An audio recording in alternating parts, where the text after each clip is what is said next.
It's 4 o'clock on a Monday, and you know what that means. Stuff is gonna break. Feedback detected. What? It's 4 o'clock on a Monday, and you know what that means. It's time for another exciting episode of Taxi TV Live. Yeah, baby. Load those speakers up. Woo! And thank you, fake band. Thank you, fake audience. Hope the air conditioner continues to work. Well, that was fun. For those of you who weren't part of the gang, we were having some video difficulties. That's what we get for upgrading. So hopefully everything will continue to work well. Not good job, guys. Good job, Bree. I had nothing to do with that. Personally, I was hoping that we'd get to call the show off and I could take the next hour and a half of the day off because I was here all day Saturday working on this show. So I feel like I deserve a little free time. Anyway, we are doing the 7 deadly sins that cause musicians to fail on today's show. And believe me, there are plenty more than 7 sins, but I like 7, you know? It's a good round number. That just made Polly's head explode. I know it did. Do you hear that, Polly? 7, it's a round number. Kidding. Okay, over the 40 plus years that I've been in the music industry, I really have seen far more people that have failed than I would ever want to see fail. They're not having success, I think, largely because of their own problemos. Audio for what? Say that there's echo, so I'm gonna see. We're gonna see. We're muted. That. Yeah, but I think it sounds. I guess they're saying that it sounds like they're getting. That's why. There we go. Okay, should be good now. How's that?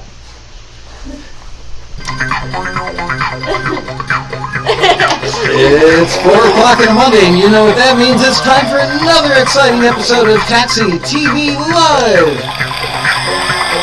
This week, starring the 7 deadly sins that cause musicians to fail. Hello, everybody. Welcome to the big show again. So, as I was saying before we were so rudely interrupted by bad audio, bad video, and just about everything else that could go wrong today, I've been in the business now for 42, 43 years, for real. Like, really in the music business for all these years. And I've seen so many people that have failed. It's heartbreaking, actually. I think that they cause a lot of these failures on their own, and they just don't realize it. But, of course, they love to blame everybody around them.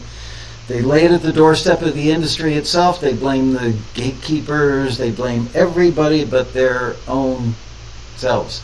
That was really good English.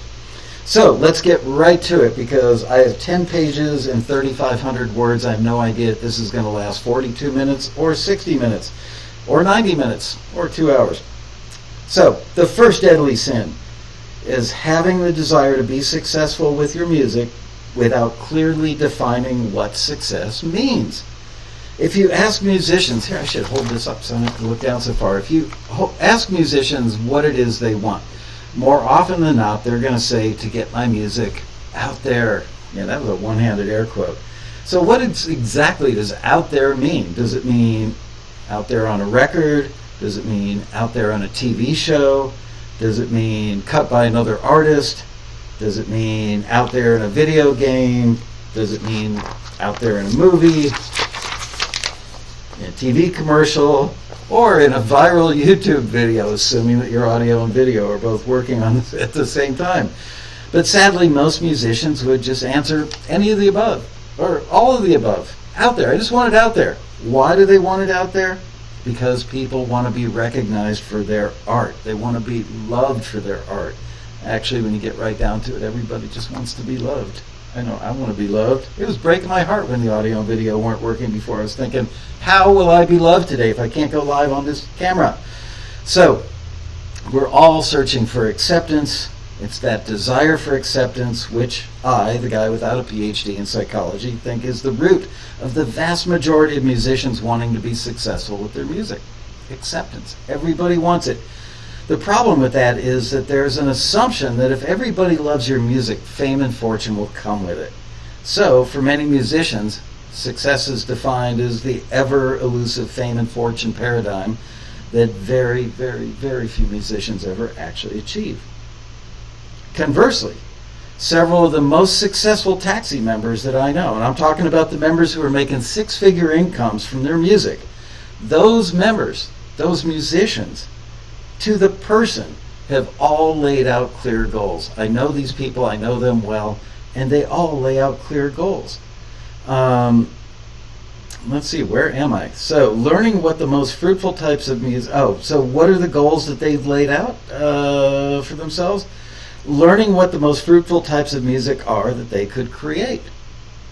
Learning how to create music in the right way as to the length, the production values, the arrangements, the length of the intro. I just had a very long discussion with a member the other day who was really ticked off about intro length.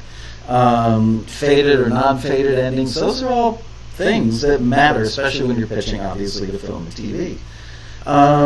Another thing that people need to have goals is learning how to effectively operate their home studios. So many people just want to get their music out there. They've got that vague yet burning desire to get their music out there, but they don't know how to operate a studio on a laptop. And it's really not that hard. Of course, if you try to watch me operate, what are we using again? Wirecast. You would think that it is. Let's see, another thing, learning how to be stimulated to not only create, but to create a certain thing when it's needed. That's a goal. Learning how to create music that people actually want versus just waiting for the music to come, twice a year and creating something that's vague and nobody knows what it is. Setting goals for how many hours a day you're going to work, how many hours a week, in a month, in a year.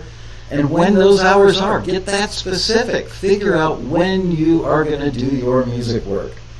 Setting goals for how many pieces of music they can create in a day, a week, a month, or a year. Gee, do I see Marcus? Do I see Sherry? I'm looking in Miss Francis looking in the romper room here, but I know that Marcus and Sherry are in the audience today. They got 300 pieces of music done in a single year.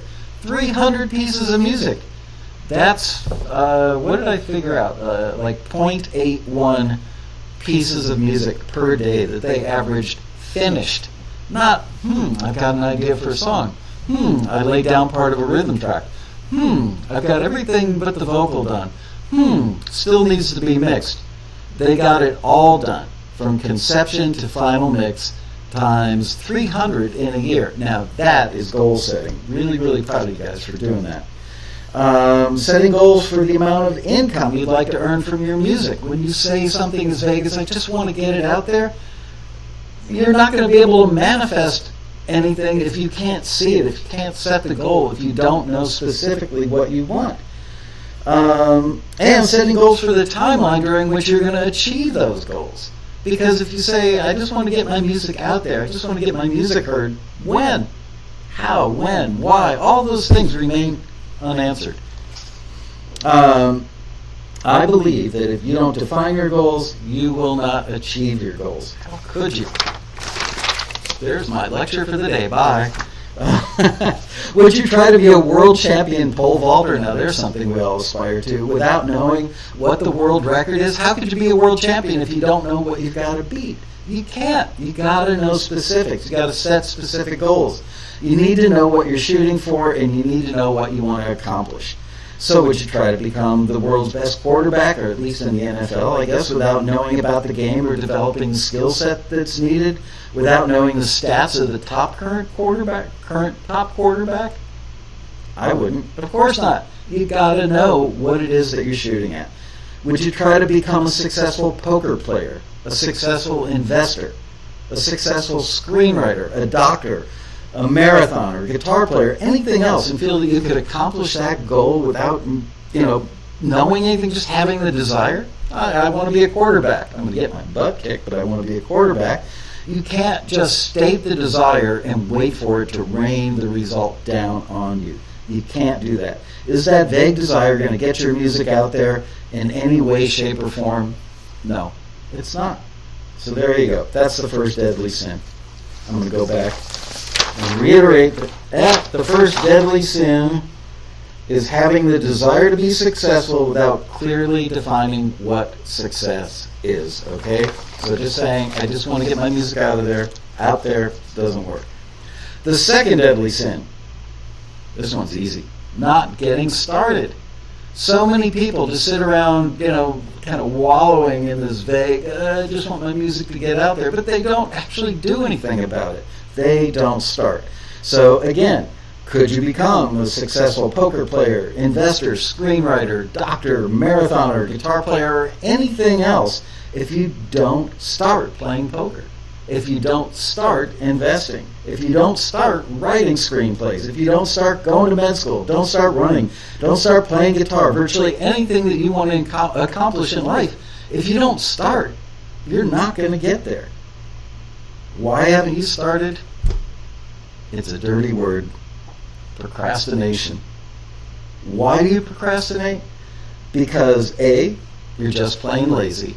Oh, look, I can see myself in my laptop. B, you're fearful that you'll fail. C, you're secretly fearful that you're just not as good as you think you are. I think that one is the case for a lot of people. D, that you'll be the laughing stock of the world if you do fail. So what do you do to avoid being the laughing stock of the world? You just don't start. You let your laziness take over. You let your fear control you. And if you don't start, you can't fail. Then again, if you don't start, you already are a big fat failure, aren't you? Uh-oh, here comes Bria. What am I doing? Keep going on. What am I doing wrong? You're not doing anything wrong. Okay. The audio's still being goofy on me. Really? Apparently. That's what they say. But keep going. Well, I don't want the audio to suck. I may have to redo this show. We'll see. How's the audio now, It's guys? just echoing. They can hear it. It's just apparently echoing. That's weird. We've got it muted here. Yeah. We've got it muted here in the studio. Oh well. We've got a whole week to figure it out before next week's show. So then again, if you don't start, I'm repeating this, then again, if you don't start, you already are a big fat failure, aren't you? So how do you beat procrastination? Here's what worked for me. When I started Taxi, I had no other job. I had very little savings, and I had no income. I wasn't a trust fund baby. I'm still not. My parents had gone through a tough time, and I couldn't even ask my own parents for money. Failure was not an option for me. I had to make Taxi work, or I'd be homeless, for real. Didn't like that idea. Starting Taxi was way harder than I thought it would be, and it took far longer than I ever imagined. But I don't scare very easily, but I gotta admit, I was petrified. I had 2 daughters I was paying child support for, and lots of it because my income prior to starting Taxi was moderately robust, so therefore the judge hit me with lots of child support. It was expensive. And although I'm pretty good with managing my money, I had grown up responsibilities, and if I didn't make Taxi work, everything would have gone in the dumper. I was truly a week away from being homeless for about a year and a half. Any point in time, I could have been homeless. I had to get things started. I couldn't stop. I couldn't take a day off. I couldn't have a lazy day. I couldn't fake it. I couldn't give in to procrastination. So, do you know how to guarantee that you'll get started and stick with something? I do. Tell everybody you know that you started it. Everybody. Online, in person, at dinner parties, at your kid's birthday party, everywhere you go. Tell everybody you can think of that this is what I'm starting. I did that with Taxi. I think my then girlfriend or fiance, Deborah, who's now my wife, for better or for worse, but that's her saying that, not me.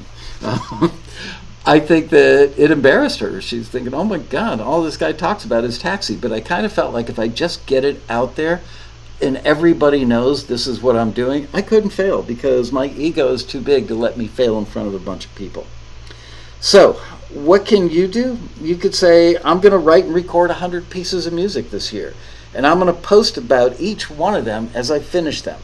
I don't care if they're that good in the beginning because I know that I'll get better with each and every one that I fail at, because failing and failing fast makes you better. But at least I won't fail at getting started, and if I won't fail at sticking with it. So make a very public proclamation about your intention. And the prospect of failing in the public eye will be greater than your proclivity to procrastinate. Try and say that 3 times quickly. Would you rather succumb to playing a video game or have everybody you love and respect watch you fail? If you really want to motivate yourself, then quit your job, because nothing says get off your lazy procrastinating butt faster than quitting your job and having the real prospect of being homeless staring you in the face all the time, 24 hours a day. And don't you dare lay it on your spouse's lap by living off of his or her income while you fake it by sort of working at becoming successful. That won't work, and the only thing you'll accomplish is losing somebody you love. Then again, I'm just kidding. That's one way to do it. Just saying. Okay, the air conditioner's clearly not working again, so you gotta press the button on the lower right till it goes to cool, and then press the other buttons to make it cool. I don't know what the hell's going on. We are having a bad tech day at Taxi. So there you go. That's sin number 2, is just not starting. All right? The third deadly sin is not following in the footsteps of those who've already accomplished what it is that you want to accomplish. We all know that virtually every motivational speaker on the planet advises that you should model people who are already successful, right? Why reinvent the wheel? Bree's having a good time with the air conditioner over there. Yeah, got it for now. 5 minutes from now, it'll just stop again. I don't know what the hell's going on today. So anyway, we're talking about modeling. Modeling people who've already done what it is that you want to do. So are you so special that there isn't somebody that you can model? I doubt it. Do you have a spouse? So did the successful people that you want to model. Do you have a job? So did they. Do you have kids? They probably did. Do you have a busy life? Yep, they did too. Do you have a mortgage or a rent payment? Probably, or they probably did. Do you need to learn how to use Pro Tools or some other workstation? So did they. Do you need to learn how to write better songs or instrumentals? So did they. Do you need to overcome procrastination? So did they. Do you need to convince your family that this endeavor isn't folly? So did they. Do you need to finish plugging in your studio since you moved? Hear that one all the time. But guess what? So did they. Do you need to make some new genres of music to find out where your abilities intersect what the industry actually needs? So did they. Do you need to quit overthinking every note you write and record? So did they. And do you need to stop over-perfecting and just get it done? So did they. For every possible problem you can come up with, and every piece of knowledge you need to know to become successful with your music, we've got a Taxi member on our free forum. There's no cost. Anybody can go on there. It's a free forum, and there's somebody on there that's already solved the problem. They've already learned what it is that you need to learn, and they're more than willing to share it with you. That's part of the beauty of the Taxi ecosystem, as I like to call it.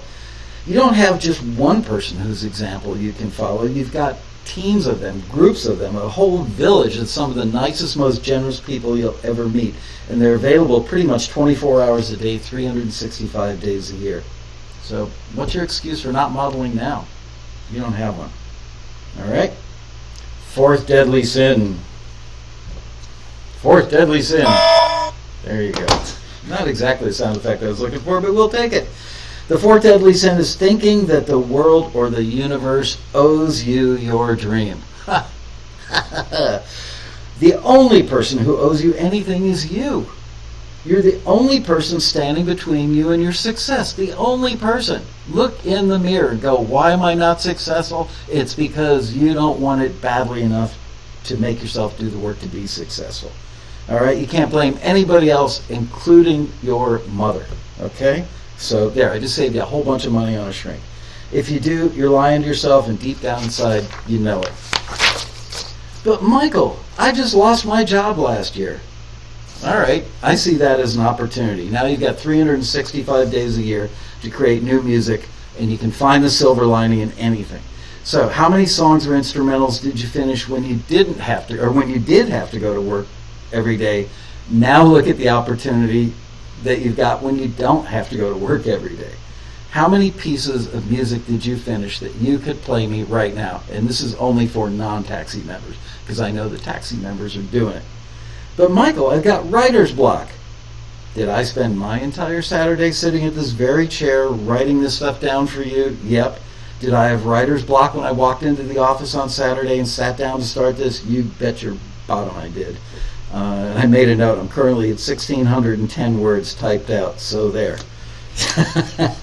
When you've got to create something or fail in front of those you love, and I love you guys, it's amazing what you can accomplish. It's better to write something bad than it is to not write anything at all, because you will get better with every bad piece of crap you write. It just gets better. Can you blame anybody now that I've given you permission to suck? Nope, not even your mom. You got no more excuses. Nobody else can do it for you or take the blame if it's not getting done. It's your dream. You own it. You own it completely. Did Taxi members Marcus Cohn and Sherry Milano Marcus finish 300 pieces of music and submit them to publishers and music libraries? Yes, they did. Let me repeat that. 300 songs or instrumentals finished in just 1 year. The audience went crazy for that. Did anybody do that for them? No. The world doesn't owe them success. Neither does the universe. They wanted success, so they set very specific goals. They've modeled the most successful six-figure Taxi members. They started working, and in 12 months, they created 300 pieces of excellent music. They signed deals. They're getting placements, and they will absolutely break the six-figure mark and go into the Taxi Member Hall of Fame someday. I know that. I have just absolutely zero doubt. They didn't spend their days staring at Facebook or Instagram, or if they did, they hid it pretty well. They didn't procrastinate. They just started. They stuck with it. They owned it. And they're going to be wealthy and proud of what they created and accomplished in the not-too-distant future, so just keep your eyes on them. I know him personally. I also know Matt Vanderbilt personally. I know Chuck Henry personally. I know Stephen Baird personally. I know Dean Kripane. I know Matt Hurt. I know all these people that are Taxi's most successful members, and they all of them, own it. They live it. They don't procrastinate, and they don't think that the world owes them anything, especially a career in the music industry. And if you need further inspiration, think of wounded veterans who come home from war missing limbs, and yet they still accomplish great things. Think of Stephen Hawking. Think of Diane Warren. Think of just anybody who's ever been successful at anything, and you're likely to find somebody who didn't think that the world owed them anything. And it doesn't owe you anything either. If you need further inspiration, listen to this open letter that Taxi member Ron Kajawa posted on our forum, I don't know, maybe 9 months or a year ago. But before I read it, you should hear this bio about him that I found online. Again, this is about Taxi member Ron Kajawa. After losing his wife, the mother of their 2 daughters, to lung cancer, she was a non-smoker, in 2009, Ron's approach to performing music and songwriting was intensely impacted. She was the strongest person I've ever known. Being with her to the end and becoming a widowed single father changed everything, said Ron. Here's the post that he made on our forum on May 29th of 2017 at 5:41 p.m., just in case you were wondering. And this is a little abridged because it was longer than I could have in the show, I think. After recently receiving my renewal notice, I thought it'd be a good time to let you know where I'm at and how I've progressed since joining Taxi in 2011. It's hard to believe I've been working on this for 6 years. Although, if I'm honest, the first couple of years I barely made an effort. I was still learning how to be a single father and made a major career change in 2010. I wanted to be more involved in doing music professionally, but I didn't have the capacity. In 2014, after moving cross-country, making another career change, and having a relationship go sideways, I finally settled into a solid music work routine, and I got smarter about my approach to this business. In 2014, I had 0 placements. Goose eggs, folks. 0 placements. In 2015, I had my first placement and ended the year earning $77 in royalties. When 2016 had finished, I had over 20 placements, earning total earnings of $1,386.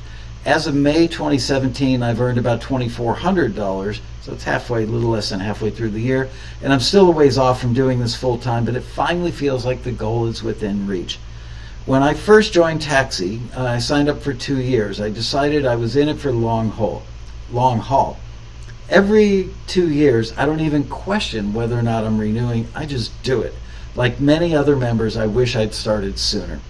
I think the opportunities that Taxi offers to connect with new music libraries, publishers, and direct placements in TV and film is super valuable in my quest to expand my pipeline and find the best fit I can for me and my music. Before I joined Taxi, I think I was dubious as to how well those would play out. Most of my connections with libraries and the vast majority of my placements can be traced directly to those opportunities. As valuable as those are, to me, they aren't even the best thing about Taxi. Prior to becoming a member, I figured the opportunities were what made Taxi valuable. I learned pretty quickly that there's way more to it.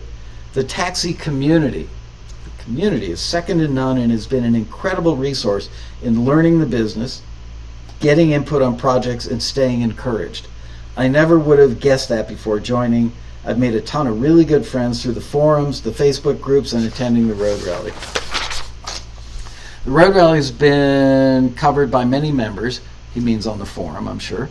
But I'll add my 2 cents by saying the Road Rally weekend has become my favorite weekend of the year. I love the opportunity to learn more and to connect with like-minded people. This weekend is worth more than its weight in gold and in inspiration. Looking forward to November, and in the meantime, writing, submitting as much as I can. Thank you for all you do, Ron. So there you go. There's a guy that lost his wife, sadly, at a young age, I'm sure, because Ron's not an old guy. To lose your wife and have 2 young kids and to be able to get it together to be a single dad after dealing with that kind of sorrow and loss and being there for his kids and still finding it in him, in his constitution, to get up and pull himself up and still make music and progress as he's done. If he can do it, what's your excuse? Just saying. The 5th deadly sin. Thinking that if you invest $300 in a Taxi membership that you should make that much or more in your first year.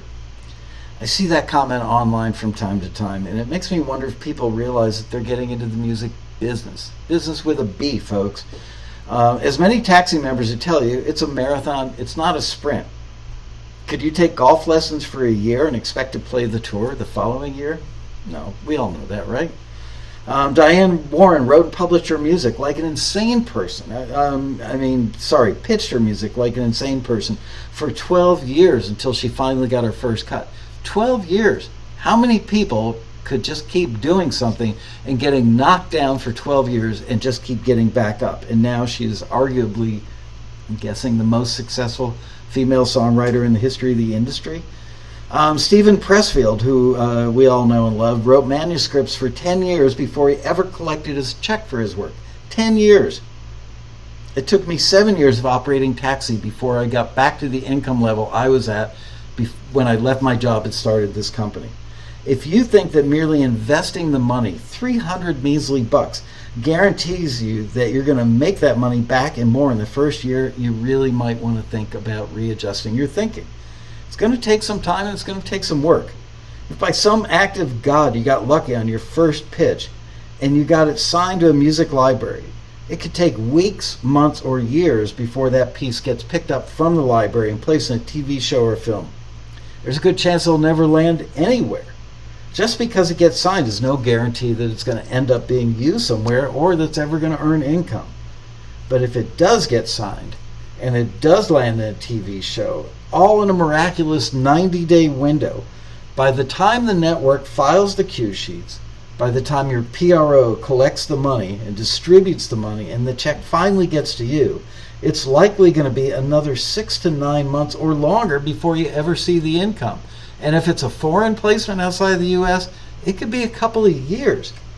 So, and it could be for 72 cents or $12 or $109, or it could be for $10,000. It all depends on where you get it placed, the length of the placement, is it featured, is it background, all that stuff. So the trick is to get hundreds or even thousands of pieces of music in several catalogs over a period of years, and then it becomes regular income and it becomes cumulative income. That's when you start to earn real money. Just like any other business, there's startup costs, there's overhead, lots of hard work, lots of patience before the big bucks come in. But if you follow the path that our most successful members have illuminated for you, you really can earn a nice six-figure income with nothing but a small home studio. Which leads us to the sixth deadly sin: thinking that you need to have an acoustically perfect recording space and a bunch of gear to be competitive. I see that comment all the time online. It's like, oh, I gotta wait till I rebuild my studio. I gotta wait until my wife and I clear out the garage and I build a studio out there. It drives me crazy. So many people miss the boat because they never just get on the boat. They keep using their lack of a fancy studio setup as their reason. What am I doing wrong now? Fine. Okay. It said the audio is acting up again, so it's Really? What is going on? We may need to downgrade. They keep using their lack of a fancy studio setup as their reason for not producing or pitching any music. It's the ultimate excuse for procrastinators. It's like ready-made, right out of the box. Oh, I can't make music because my studio isn't set up, or I don't have the money to put one together. Funny thing is, most of the people I know who are making six-figure incomes or people who are well on their way to doing it don't have a ton of great gear, and they don't have built-out studios. Instead, they usually have a mid-level computer, one of several workstations, meaning, this brand or that brand, Pro Tools, whatever. A couple of microphones, which are usually not like the $3,000 or $5,000 variety. Usually they're like $200 microphones. They have a pair of shoebox-sized monitors. They have a MIDI keyboard. They have some sample libraries and a bunch of plugins. Maybe the best example of how little you actually need is the time that Stephen Baird, who's definitely a six-figure taxi member, showed us a great sounding EDM track that he created on his very average 13-inch MacBook Pro. It was like, a 4 or 5-year-old computer, didn't have a lot of RAM, didn't have a lot of anything. It was just a very average laptop. And yet he did a bunch of the work that he played on that EDM song that he played on an episode of Taxi TV. He did it on the airplane with earbuds on the way out to LA.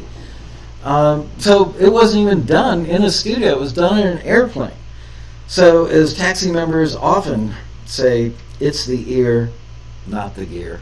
Remember that. It's the ear, not the gear. So the sixth deadly sin, thinking that you need to have an expensive, acoustically perfect recording space and a bunch of gear, false. Nope. The seventh and final deadly sin of this otherwise really fun episode is thinking that you need to compose the most compositionally advanced and complex instrumentals to impress music supervisors. Thinking that you want them going, oh my goodness, that is the most wonderful composer I've ever heard. No, you don't need to do that. Because they're not generally looking for the most talented composer or the most composers or instrumentals. That doesn't even make sense the way I wrote it. Because the music is not the star of the scene.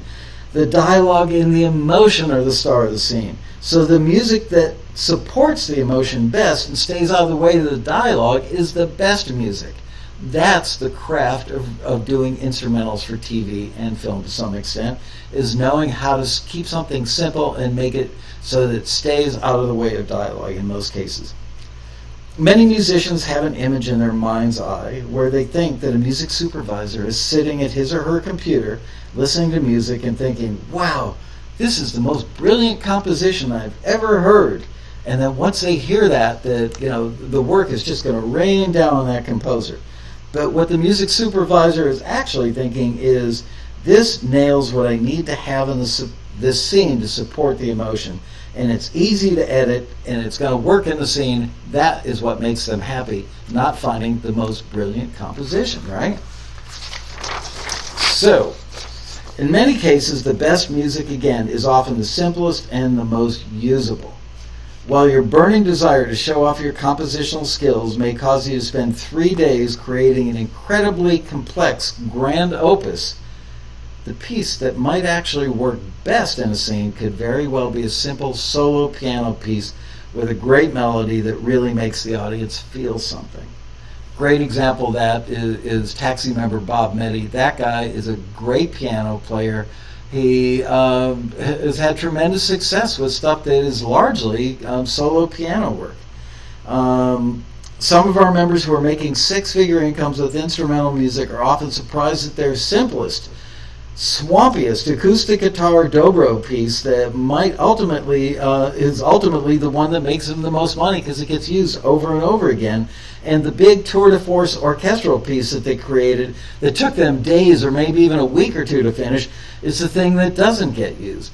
So it's not about, wow, that piece is complex, wow, that piece is impressive, wow, you must have put a ton of effort and time into that. It's all about, does the piece work? So the best thing you can do if you're interested in creating and pitching instrumental music is to watch a lot of reality TV shows. And I know that can be painful. I do it for work. I don't do it because I love the Kardashians. I literally do it for work. And when you do it, you got to take copious notes about the styles that are used most often and make notes about your observations about the instrumentation and the arrangements. As a good general rule of thumb, shows that need a score already have a composer scoring them. So you don't need to create a score. You're better off creating simple instrumental cues that aren't scores. So there you have it, folks. The 7 deadly sins. I have plenty more where those came from, but not for today's show. So that's it. I'm done. Even with the big delay getting the show off the ground, I get to go home early today. Thank you all for being so incredibly patient while we got this worked out. We will test and retest again for next week's show. And with that, I bid you a fond farewell. Bye, you guys. See you next week. Woo!